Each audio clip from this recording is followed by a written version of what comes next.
오늘도 사연살롱을 찾아주셔서 감사합니다. 저는 딸 둘을 키우는 엄마이자 착해 빠진 남자랑 사는 여자예요.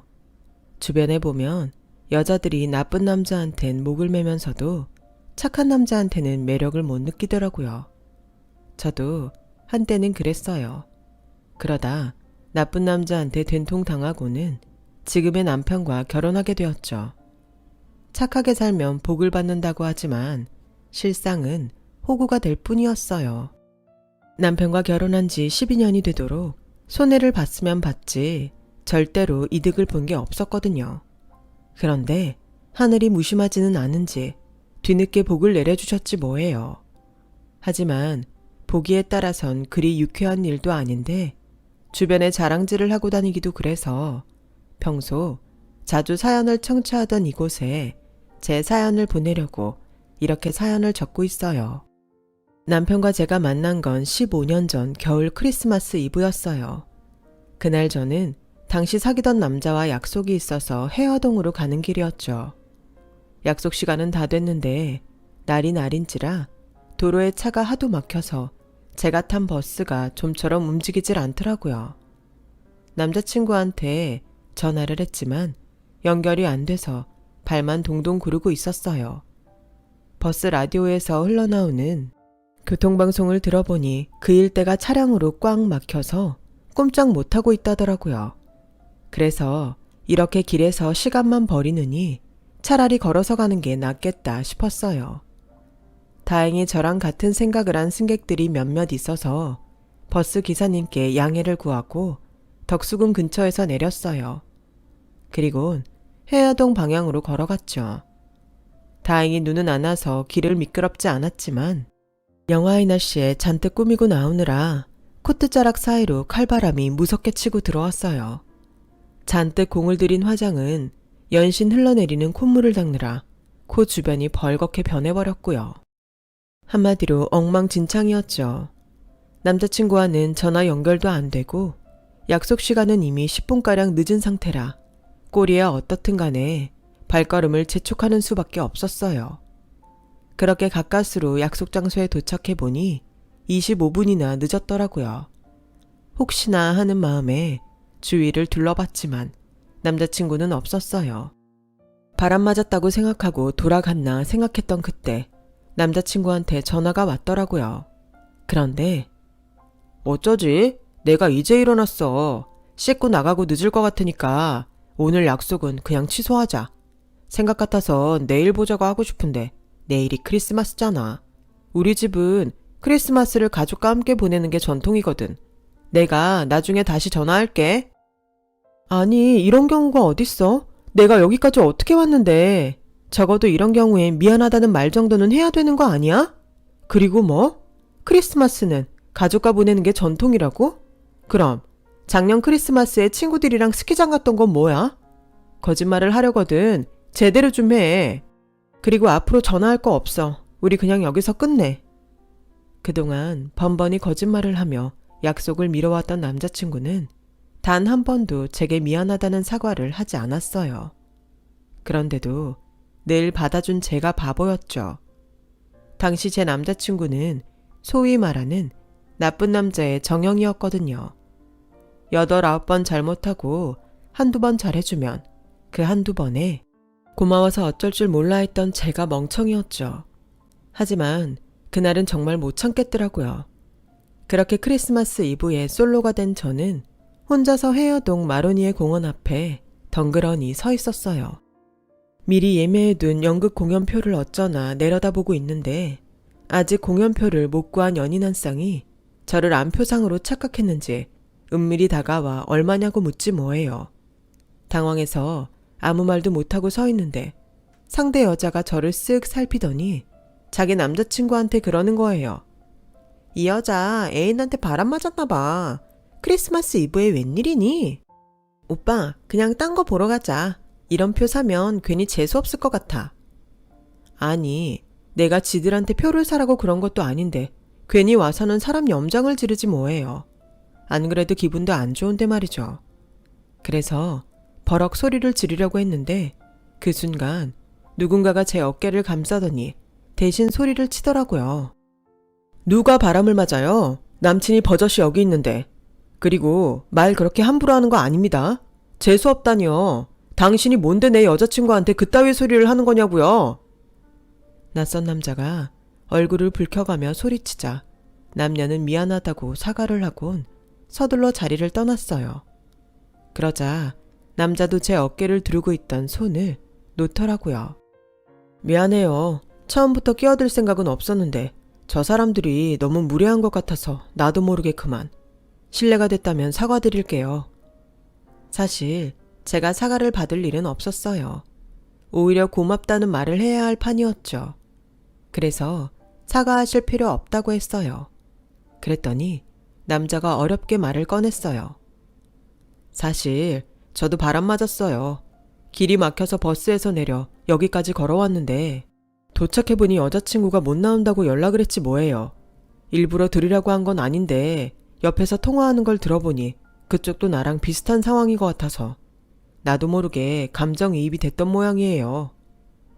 그렇게 크리스마스 이브에 연인한테 버림받은 우리 두 사람은 1일 연인이 되어 함께 연극 공연을 보고 저녁도 먹으며 가짜 데이트를 즐겼어요. 그리고 그날 이후 종종 연락을 하며 술친구로 지내게 되었죠. 그때까지는 서로에 대해 그리 호감을 느끼지 않았던 터라 요즘 말로 남사친 여사친 관계였어요. 그러다 서로의 연애 상담도 해주고 둘 중 하나가 실연을 당했을 땐 달려가 위로를 해주다 보니 이렇게 괜찮은 남자가 왜 매번 여자한테 차일까 의문이 생기더라고요. 너무 착해서 그런가? 이 남자의 유일한 단점은 말 그대로 착한 거였어요. 착하니 사람들이 주변에 많이 꼬이는데 하나같이 이 사람을 이용해 먹으려는 인간들 뿐이더라고요. 그건 이성들만 그런 건 아니고 동창이며 군대 선후임들도 마찬가지였어요.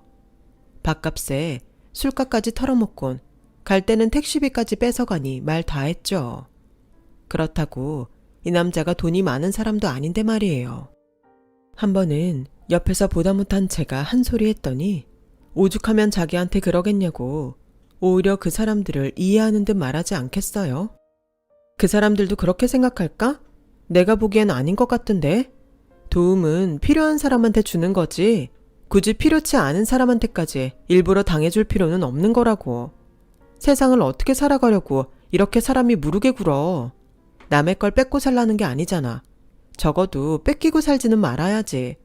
보는 내가 이렇게 답답한데 그쪽 부모님 마음은 오죽하시겠어? 그랬더니 이 남자가 뭐라는지 아세요? 그렇게 궁금하면 한번 만나보지 그래.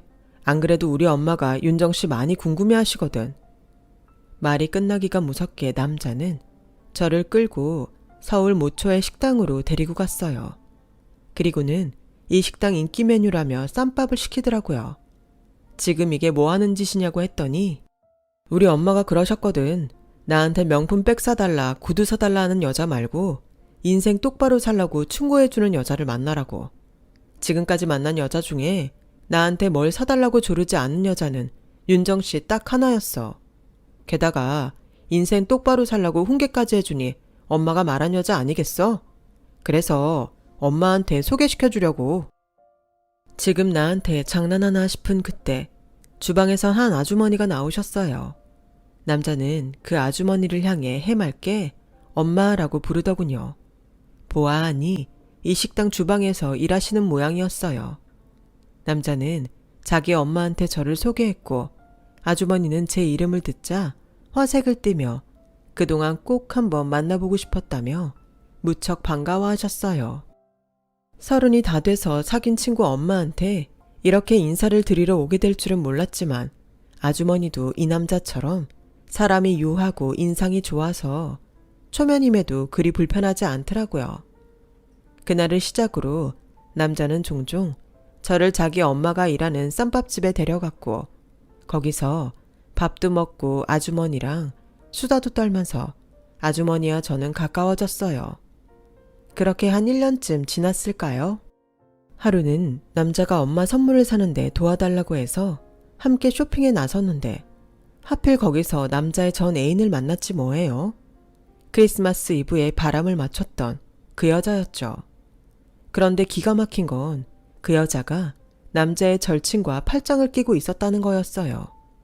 그동안 남자랑 사귀는 동안에도 둘이 은밀히 뒤에서 만났던 거였죠. 그걸 눈앞에서 들켜놓고도 어찌나 뻔뻔하게 나오는지 하마터면 욕이 튀어나올 뻔했지 뭐예요.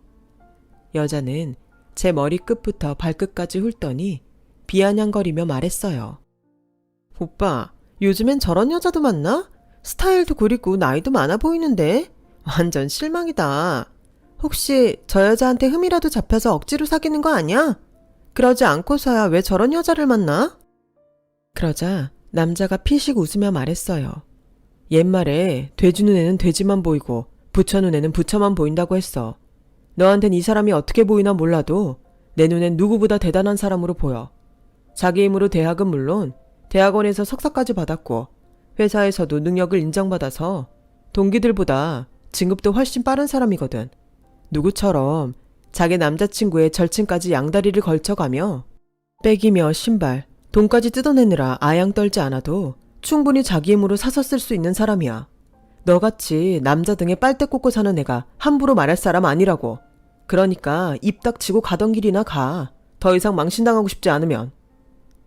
그 말에 여자 얼굴이 홍당무처럼 붉게 달아올랐어요.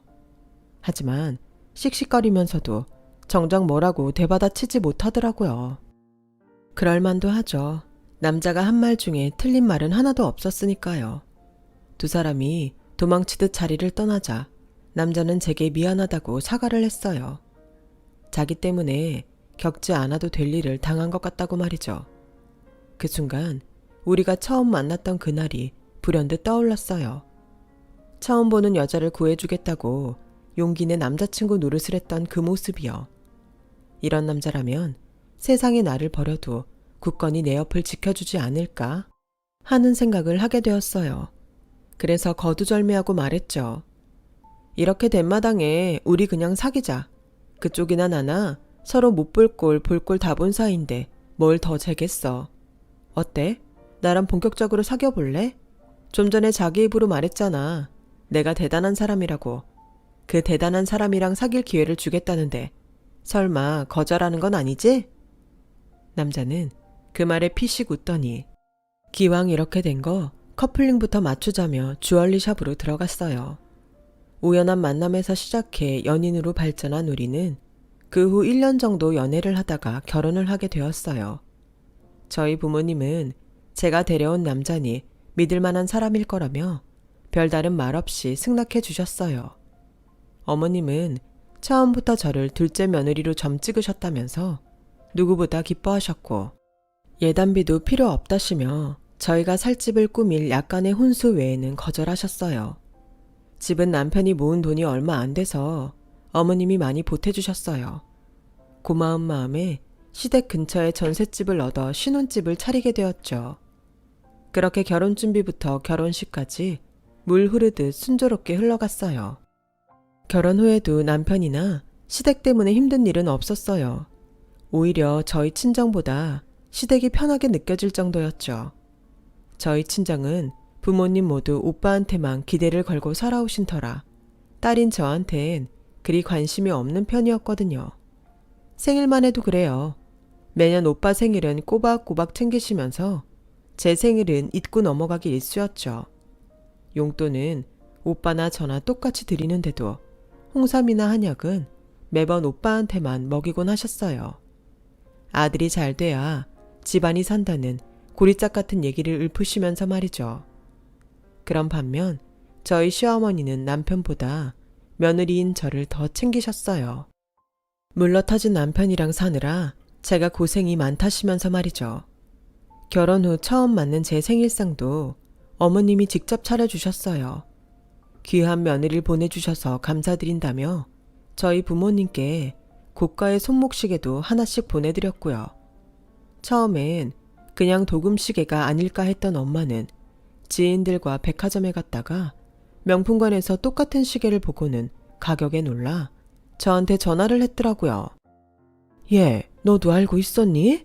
이 시계 말이야. 하나에 1,000만 원도 넘더라. 세상에, 그 비싼 걸 2개나 보내주다니.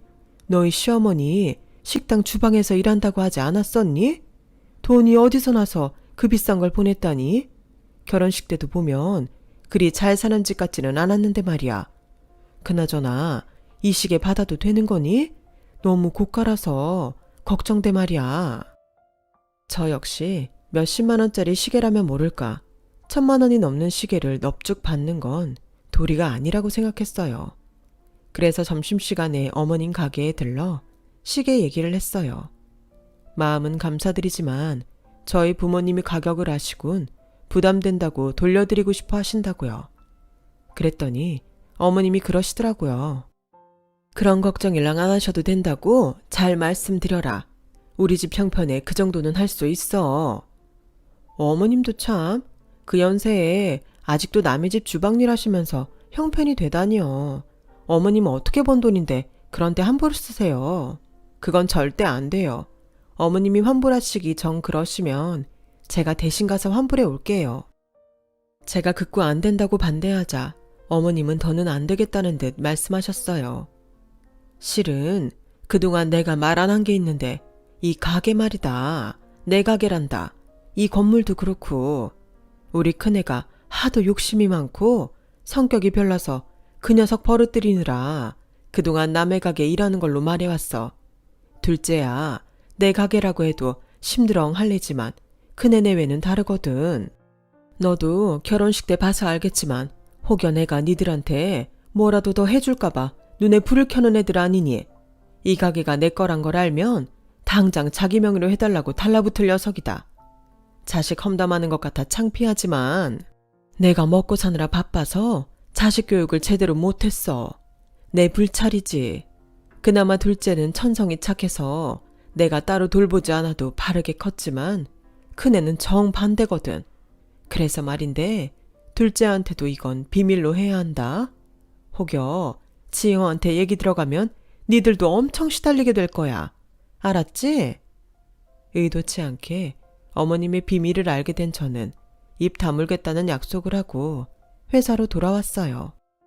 땅값이 엄청 비싼 동네는 아니었지만 도로변에 위치한 3층 큰 건물이라 못해도 100억 가까이 될 것 같은데 여자 혼자 몸으로 그 많은 돈을 벌다니 참 대단하다는 생각이 들었어요.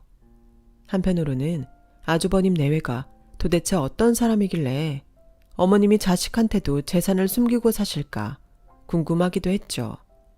직장 때문에 부산에 사는 아주버님은 명절이 돼도 연락 한 번 없을 정도로 어머님께 무심한 자식이었어요.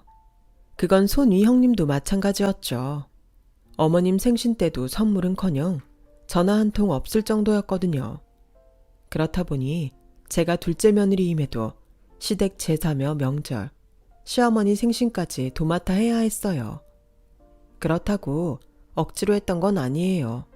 어머님과는 여느 모녀처럼 다정한 사이였기 때문에 불만은 없었으니까요. 제가 결혼을 하고 이듬해 아들을 낳자 어머님은 가게 일도 접으시고 손자를 도맡아 키워주셨어요. 기왕 어머님 도움을 받아 육아를 할 거라면 차라리 합가를 하는 게 낫겠다 싶어 집도 합치게 되었죠. 어머님은 아침마다 아들과 며느리 먹일 아침상까지 차려주시고 저 대신 육아도 맡아주셨어요. 그래서 늘 죄송한 마음뿐이었죠. 그런데도 어머님은 늘 주변에 잘난 둘째 며느리 자랑을 하시며 모든 걸 제 공으로 돌리곤 하셨어요. 오히려 제가 늘 받고만 사는데 말이죠. 그러던 어느 날이었어요. 저희가 합가에 어머님과 함께 살고 있다는 소식을 들은 아주버님 내외가 집으로 찾아왔더라고요. 명절에도 안 오더니 웬일인가 했더니 글쎄 집 명의 때문에 왔더라고요. 엄마, 막말로 엄마 죽고 나면 승일이가 이 집 먹으려 들 거 아니에요. 엄마 재산이라곤 딸랑 이 집 하나인데 명색이 장남인 내가 동생한테 눈 뜨고 집 뺏길 수는 없잖아요. 그러니까 이참에 이 집 명의 내 앞으로 해주세요. 안 그러면 나 여기서 한 발짝도 안 나갈 거라고요. 그래요 어머님. 솔직히 어머님이 이날 이때까지 우리 사는데 보태준 게 뭐 있어요? 결혼할 때 집 한 칸 마련해 준 거요? 그 집 서울 집값에 비하면 전세 보증금 정도밖에 안 되는 집이잖아요. 고작 그거 해주시고 서방님한텐 이 집 주시면 정말 불공평한 거예요. 그러니까 이 말대로 이 집 제 남편 명의로 해주세요. 자식으로서 부모 부양의 의무는 하나도 지키지 않으면서 권리만 따박따박 주장하는 게 정말 밉상이었어요. 어머님이 왜 그렇게 자식 앞에 재산을 숨기려 하셨는지 알겠더라고요. 하도 끈질기게 들러붙자 참다 못한 남편이 그냥 형 주라고 말했어요. 엄마, 그냥 이 집 형 명의로 해주고 끝내세요. 나 엄마 재산 하나도 안 탐나니까 형한테 주시라고요. 그리고 형도 그러는 거 아니야. 그동안 엄마 생신 한번 안 챙기다가 집 명의 바꿔달라고 득달같이 달려와? 자기 이익 찾기 전에 인간된 도리부터 지키고 살아.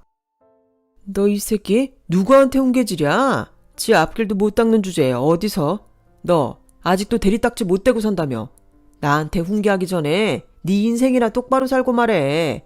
그 월급으로 네 식구들은 어떻게 먹여 살릴 건데? 애 교육은 어떻게 하고? 괜히 폼 잡지 말고 실속이나 차리란 말이야, 이 덜 떨어진 자식아. 그 말을 들으니 저도 가만히 손 놓고 있을 수만은 없었어요. 그래서 참았던 말을 쏟아냈죠. 저희 애 교육까지 신경 써주시다니 역시 아주버님밖에 없네요. 아주버님 뜻이 그렇게 깊으시니 저희도 가만히 있을 수만은 없겠네요. 이 집 명의 그냥은 못 드리겠어요. 아시다시피 아주버님 내외는 부양의 의무도 등한시하고 있는데 굳이 어머님 소유의 집 명의를 바꿔줄 이유는 없는 것 같거든요. 최소한 자식 노릇은 제대로 하겠다는 각서라도 써주세요. 안 그러면 저희도 소유권 주장할 겁니다. 어쩌시겠어요? 하시겠어요? 마시겠어요?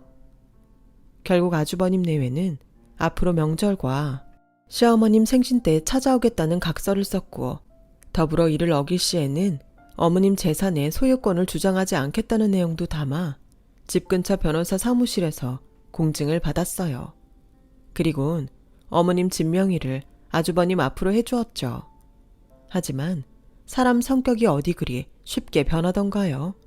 집 명의 받아갈 땐 세상 둘도 없는 효자가 될 것처럼 하더니 집 명의를 손에 넣고 나니 모르쇠로 일관했어요. 세월이 흐르면서 어머님도 저희 부부도 형님 내외한텐 기대를 하지 않게 됐고 무소식이 희소식이란 생각으로 살게 되었죠.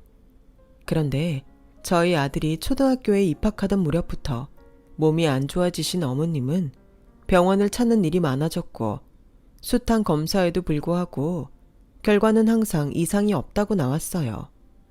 어머님 성격에 꾀병을 부릴 뿐도 아닌데 병원 검사에선 매번 이상 없다고 나오니 귀신이 고칼 노릇이었죠. 그러던 어느 날 드디어 병명이 밝혀졌어요. 복막암 말기였죠. 배를 둘러싼 복막에 암세포가 퍼져서 다른 장기로 암세포가 퍼지고 있었어요. 너무 늦게 발견해서 치료 시기도 놓치고 현대로선 수술을 한다 해도 좋은 결과를 얻기는 힘들다고 하더군요.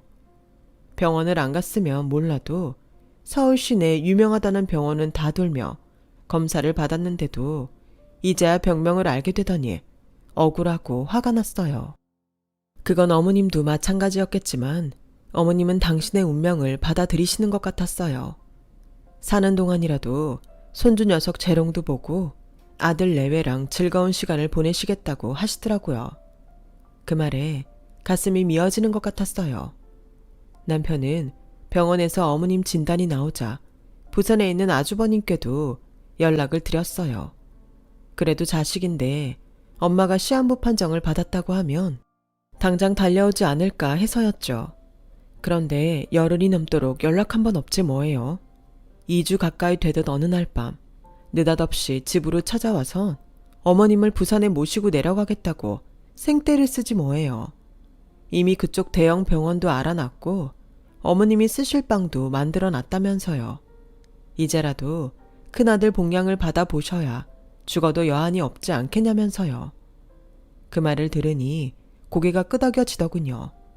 남편도 그동안 형님이 병원이며 어머님 모시고 갈 집을 정리하느라 연락이 늦어졌구나 싶어 형님이 하자는 대로 하기로 했어요. 물론 어머님도 그러겠다고 하셨고요. 그날 아주버님 차에 타고 부산으로 내려가시던 어머님은 무척이나 행복해 보이셨어요. 하지만 그게 불행의 시작이 될 줄 누가 알았겠어요. 어머님이 부산으로 내려가시고 이틀이 지났지만 잘 도착했다는 문자나 전화가 없어서 남편이 아주버님께 전화를 했어요. 그랬더니 퉁명스러운 목소리로 잘 도착했으니 연락하지 말라며 끊어버리지 뭐예요. 내심 걱정은 됐지만 괜히 아주버님 신경을 건드려봤자 어머님만 피해를 보게 될 것 같아서 참고 기다렸어요. 그렇게 2달쯤 지났을까요? 직장 동료들과 점심을 먹고 막 사무실에 들어오는데 낯선 번호로 전화가 왔어요. 웬 할머니가 전화 좀 걸어달라고 부탁을 하셔서 전화했다며 바꿔주는데 글쎄 저희 어머님이더라고요. 어머님은 다 죽어가는 소리로 자기 좀 데리러 와달라고 애원하셨어요. 전화 주인한테 거기가 어디냐고 했더니 경주라는 거예요. 그 말에 회사에 반차를 내곤 바로 경주로 내려갔어요. 기차 안에서 남편한테 연락해 데리러 오라고 주소까지 찍어주었고요. 어머님이 계시다는 장소에 도착해보니 피골이 상접한 채 정신이 희미해진 상태로 저를 보시며 울먹이셨어요. 그 모습을 보니 저도 정신을 차릴 수 없을 정도로 울음이 터져버리고 말았죠. 도대체 어떻게 된 거냐고 묻기도 죄송할 만큼 어머님 상태는 안 좋았고 인근 병원에서 응급치료를 받고서야 어머님은 안정을 찾을 수 있었어요. 뒤늦게 달려온 남편 역시 어머님 상태를 보고는 가슴을 치며 울분을 터뜨렸어요. 어느 정도 진정이 된 어머님은 그동안 있었던 일을 말씀해 주셨는데 얘기를 듣는 내내 피가 거꾸로 솟아서 평정심을 유지할 수 없을 지경이었어요. 아주버님 내외는 부산에 도착하자마자 어머님 휴대폰을 뺏고는 방에 방치해뒀다고요. 그리고는 장남한테 건물을 넘긴다는 유언장을 쓰라고 강요했다더군요. 건물 얘기는 어디서 들었냐니까 제 남편을 통해 어머님이 시한부 판정을 받은 사실을 듣고는 어머님 명의의 재산 내역을 알아보던 중 건물이 있다는 사실을 알게 된 거였죠. 혹여 저희한테 건물을 줄까봐 서둘러 어머님을 모시고 가선 강제로 유언장을 받아낼 계획을 세웠던 거예요. 어머님이 한사코 거절하자 밥도 안 주고 부부가 교대로 협박을 하기 시작했고 이러다 더는 못 살 것 같았던 어머님은 큰아들이 원하는 대로 유언장을 작성해 주었던 거죠. 자기들이 원하는 내용이 담긴 유언장을 받아든 큰아들 내외는 어머님을 고속터미널로 데리고 가 경주행 버스에 태워 보냈고 자기들은 그 길로 해외로 여행을 떠나버린 거예요. 어머님 돈이며 휴대폰까지 다 뺏었으니 저희한테 연락을 한다 해도 시간이 걸릴 테고 그동안 적절한 치료를 못 받을 걸 예상하고 버린 짓이었죠. 하지만 어머님은 평소 10년 넘게 저와 자주 통화를 하셨던 덕에 제 전화번호를 똑똑히 기억하고 계셨고 비록 연세도 있으시고 몸 상태는 안 좋으셨지만 총기가 그대로 있던 터라 주변 사람한테 휴대폰을 빌려 제게 전화를 하신 거였죠. 덕분에 늦지 않게 병원에서 응급처치를 받을 수 있었어요. 남편은 그 길로 경찰서에 가서 형 내외를 부모 학대와 감금, 협박으로 신고했고 상황을 전해들은 경찰은 이미 외국으로 출국한 상황이라 당장은 어렵지만 입국과 동시에 체포할 수 있도록 처리해 주겠다고 했어요. 경주 병원에서 하룻밤을 보낸 뒤에 구급차를 이용해 어머님을 서울에 있는 병원으로 이송했어요. 병상에 누워 계신 와중에도 어머님은 제게 펜과 종이를 달라시곤 거기에 유언장을 적기 시작하셨죠. 몸 상태가 엉망인데 그깟 유언장이 뭐가 중요하냐고 아무리 만류해도 어머님은 떨리는 손으로 기어이 유언장을 작성하셨어요. 그리곤 변호사를 불러달라시곤 공증까지 받으셨어요. 그리고 며칠 뒤 어머님은 새벽녘에 조용히 세상을 떠나셨어요. 남편과 함께 어머님 장례를 치르는데 그렇게 눈물이 나더라고요. 부산으로 내려가시던 그날 아주버님 차에 타셔선 그렇게 좋아하시던 모습이 눈에 선했거든요. 그날 길을 쓰고 말렸어야 했는데 그러지 못한 게 천추의 한이 될 줄 알았겠어요. 그건 남편도 마찬가지였죠. 우리 부부는 마치 우리가 어머님을 사지로 몬 것 같아서 죄송스러울 따름이었어요. 그래서 밥도 넘어가지 않고 눈물만 흘릴 뿐이었죠. 눈물의 장례식을 마치고 우리 부부는 시체처럼 집에 돌아와 각각 소파와 침대에 쓰러지듯 누웠어요. 저희 애는 친정 엄마가 며칠 더 봐주기로 해서 그나마 퍼져 있을 수 있었죠. 그런데 그때 남편 휴대폰으로 경찰한테 전화가 온 거예요. 아주버님 내외가 입국 과정에서 공항에서 잡혔으니 경찰서로 오라고요. 조금 전까지만 해도 다 죽어가던 우리 부부는 언제 그랬냐는 듯 차를 몰고 경찰서로 갔어요. 입구에서부터 아주버님 목소리가 쩌렁쩌렁하게 울리더군요. 몸도 성치 않은 자기 엄마를 길바닥에 버려놓고도 뭐 할 말이 많다고 큰 소리를 치는데 정말 치가 떨리더라고요. 남편은 들어가자마자 주먹으로 자기 형의 얼굴을 쳤어요. 그러자 아주버님도 맞받아 치더군요. 형제가 난투극을 벌이자 경찰들이 달려들어 뜯어 말렸는데 상황을 대충 알아서 그런가 경찰들은 제 남편이 때릴 땐 봐주다가 아주버님이 주먹을 휘두르면 가차없이 막았어요. 덕분에 남편은 별로 안 맞았지만 아주버님만 많이 맞고 말았죠. 남편이 형 때문에 엄마가 돌아가셨다고 말하자 아주버님은 눈 하나 깜박 않고 심드렁하게 그러더군요. 말기 암 환자가 언제 죽어도 이상할 게 없는 건데 그게 내 탓이라는 증거 있어? 그나저나 네가 나를 이 꼴로 만들고도 무사하리라 생각하는 건 아니지? 당장 내 집에서 짐 빼서 나가. 한시도 너 같은 놈을 동생으로 받아줄 생각 없으니까. 아, 그리고 혹시나 해서 하는 말인데 엄마 건물 말이야. 그거 내가 단독으로 상속받기로 했으니까 괜히 소송이다 뭐다 걸면서 힘 빼지 마라. 내가 임마 나한테 이런 짓만 안 했어도 내가 집은 너한테 주려고 했는데 괘씸해서 도저히 안 되겠다. 그러니까 빨리 가서 짐 빼 이 새끼야. 넌 끝까지 인간이길 포기하는구나. 엄마가 돌아가셨다는데도 너한테는 그깟 돈이 그렇게 중요하냐? 그런데 어쩌냐? 집이며 건물 절대로 너한테는 안 갈 것 같은데 엄마가 죽는 순간까지 죽어도 너한테 못 준다고 변호사 불러 유언장을 쓰시더라. 그러니까 헛물켜지 말고 법의 심판 제대로 받고 인간이나 되라. 그러자 아주버님이 지갑 속에 있던 어머님 유언장을 꺼내 보였어요. 분명 어머님 필체로 적힌 유언장이었죠. 하지만 꼼꼼하게 적힌 유언장에 딱 하나 명시되지 않은 게 있었어요. 바로 주소와 날짜가 적혀있지 않았죠. 어머님 주민등록번호와 날인에 신경을 쓰느라 나머지 필수사항은 놓친 거였죠. 아주버님 내외는 그깟게 뭐가 중요하냐고 큰 소리를 쳤지만 실상은 큰 문제가 되었죠. 어머님은 일부러 유언장에 주소와 날짜를 기입하지 않았거든요. TV에서 유언장 작성 요령을 봐서 이미 알고 계셨던지라 일부러 주소와 날짜를 적지 않으셨고 돈에 눈이 어두워 제대로 살피지 않았던 큰아들 내외는 눈앞에서 어머님 유산을 놓치게 된 거였죠.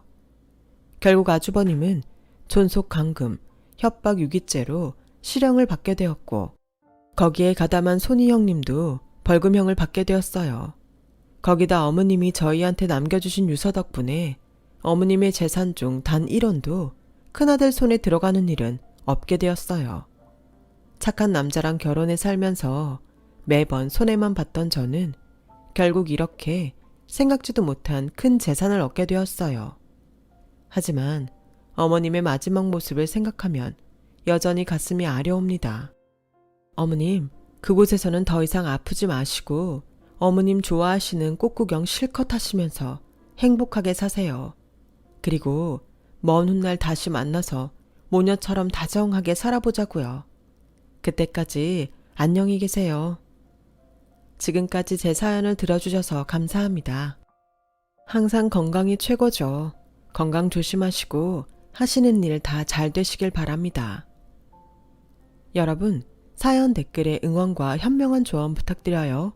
좋아요와 구독은 저한테 큰 힘이 됩니다. 오늘도 좋은 일 가득하세요.